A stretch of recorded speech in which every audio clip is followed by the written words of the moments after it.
Welcome back to the AME Food Safety Show. I love this song because it talks about a fantasy. I have a fantasy that someday only safe food will be available. I want to remind everybody that's watching this show that I have these free bumper stickers. Only eat safe food. You must determine what is safe to you and your families. Call 559-827-8245. I will send you one of these bumper stickers at my own cost. Just call me, 559-827-8245, and let everyone you know your goal is to only eat safe food. I also want to, in this final segment, review with you this product, which sends out a UV light, ultraviolet light, which breaks apart the DNA of bacterial organisms. Use it on your computer screens, computer mice, light switches, anything where a lot of variant people touch and you know they don't wash their hands. Potentiality for human contamination is everywhere. Let's begin this segment, the final segment for today, talking about the top 10 food companies which are selling you products for you to ingest in your bodies. You'll be shocked. This first slide shows the top 10 companies. I'm going to name these, and you're going to think, oh, Andy, I don't use that. Or, Andy, that has nothing to do with me. Pepsi, General Mills, Kellogg's, British Foods, Kraft Foods, Mars, Danone, Unilever, Coca-Cola, and Nestle. These are the major food companies. They might sell you beer, chips, any kind of food that you can imagine, cereal for your children. Next slide. This slide shows a lot more substantive information about the relationships of these companies and their products. As you look at Nestle, I believe they have over 900 products, but this chart is somewhat abbreviated. Coca-Cola. That chart alone would be taking this entire area of all their associated companies. Unilever, PepsiCo, that's actually one of my clients on one of my products. We screen it for the total bacteria. And we're almost assuming that they want to produce a product that is aseptic or the absence of any bacteria. Kellogg's, General Mills, Kraft Foods, Mars. What is important to you is to know that very few companies produce the food that you're eating every day and your family's eating. What does that mean? As we looked at tobacco producers, their main goal was to have more people buy their products. So they produce inducements or chemical inducements to keep their tobacco users keep using it from youth to death. A lot of these products that you see listed have the same incentive. Let's look why. Next slide. These vendors show different names producing more products. They even produce anything from Tide, cleansing, and potato chips. You might see gum. You might see fresh water. All of these companies have the same motivation to make money from your purchase of things that you will ingest or use. Next slide. Why am I drawing that out? Why am I saying it's important to look at what food companies are producing? Here's a slide that might shock you. You see these producers, they're pretty much the same as the others with their associated products. What you don't see is that these companies support genetically modified organisms. What is it? GMO. These are organisms that scientists like me have developed to grow them faster, to use a chemical that will kill weeds and bugs, and to make other changes that you might find surprising. They change the genetic structure of these products. They could be vegetable, animal, or mineral that you are consuming, so you'll buy more, and the consequences of which are as yet undetermined. Next slide. But these companies don't want GMO products incorporated into their products that they are labeling. As I've always said in this show, the AMA Food Safety Show, read the label, look for genetically modified organisms, and avoid those products. The best way to have more non-GMO products is to buy them. Sponsor companies that are morally committed not to harm the human race.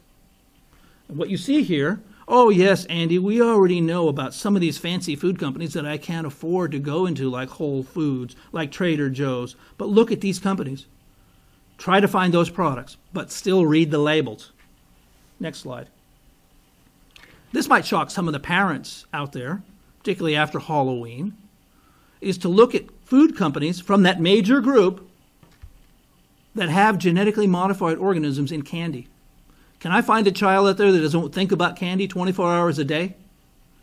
Look at these. Snickers, Butterfields, Twix, Milky Way. A lot of my favorites, by the way. My dad owned a store when I was a kid, and I used to work all day to get a Snickers bar. That's why my teeth are mostly rotted out. But the bottom line is that these products are made with complete disregard for the whole issue of genetically modified organisms. The day that you stop buying genetically modified organisms is the day that a marketing manager for one of these big food companies say, hey, you know what? We need to change. It's your dollars. You're the food safety activist that I want to see out there. Next slide. Andy, I try to buy everything organic. Well, guess what? You're going to face the same situation. Very few major food organic producers and a lot of mom and pops. What do those big food companies do? They go out and they look for viable acquisition candidates, and then they buy them.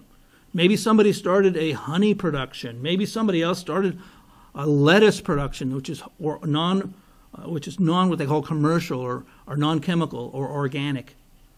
Walmart has a certain line. When you go to buy produce in the grocery store, look at the lines. If it doesn't say non-GMO or organic, the chances are you're going to have a genetically modified organism in that less expensive product. But Andy, I can't spend that extra $1 for tomatoes.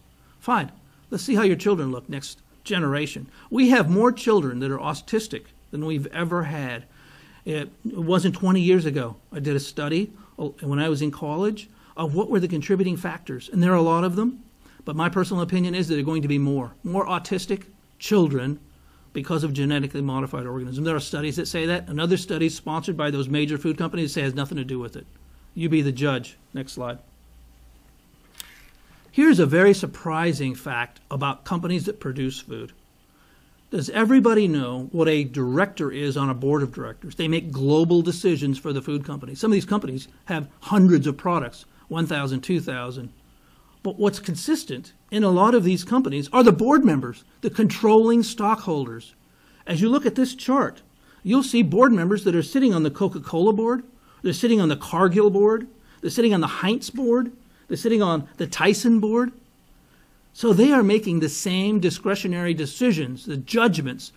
Leave that chemical in there. It really hooks them. Hey, don't worry about GMOs. That's what we're looking for. We're looking for moral people that produce moral food. Immoral people don't care about you. In my opinion, and you can sue me if you want, tobacco producers are immoral.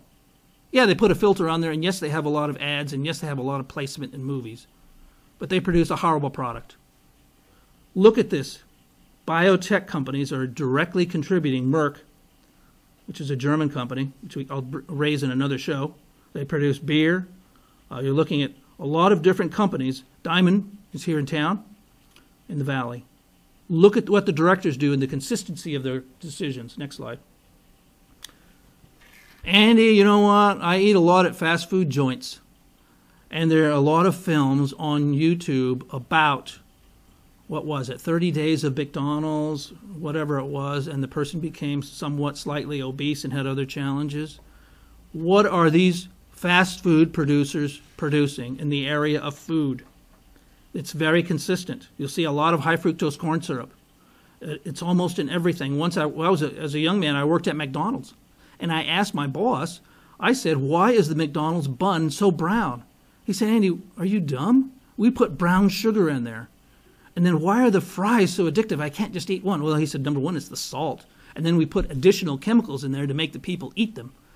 And as they ask you, would you like a meal? What that's meaning, if it's breakfast, it's those hash brown fries with the hydrogenated oil that will never leave your body. Or it's the French fries with the same kind of oil. Sometimes they say, oh, we use peanut oil or we use soy oil. But all of those oils have chemicals in them that they've intentionally added to make you eat more. In another show, I'll raise the issues with Kentucky Fried Chicken. I love, and I have to eat it when I'm out of town because my wife won't let me eat it here in town, is the original flavor. It has a chemical called MSG. Remember that? It was originally designed by the Japanese so that their soldiers would eat rotten food. I'll raise that in another session. Next slide. So here's my suggestions for you on the corporate publishing and marketing of food that's hazardous to you. Read the label. You're going to hear me say this every time. When you go to these food companies, these fast food joints, they will have a nutrition chart. And it's so small, the print, you can't even read it. You have to take a magnifying glass. But the issue is think twice. A lot of them are having fresh alternatives. I suggest if you're a parent or if you're a person with immunocompromised situations or you want to improve your health in general, look at that chart. Try to avoid high fructose corn syrup. When you go to the drink bar now, would you like a large or small? They're asking you if you want a double dose, even though you can walk back and forth as many times as you want to get more sugar in your system. You'll have a rush for about 20 or 30 minutes so that sugar tails down. And then you'll sort of meander around, oh, why did I eat there? So the bottom line for you is to read the food labels, look for harmful ingredients, avoid that product, research your eating habits, make wise choices. As a matter of fact, on the road for the last 5 years, because I do travel quite a bit, I've been trying to go into grocery stores and look at fresh produce rather than a prepared product with all those chemicals. So what I'd like to do is to close this show for today, for the AME Food Safety Show, with my final warning. Eat safe food. And if you'd like, I can send you this bumper sticker so you can let your friends and family know only eat safe food. Thank you very much. I look forward to the next show.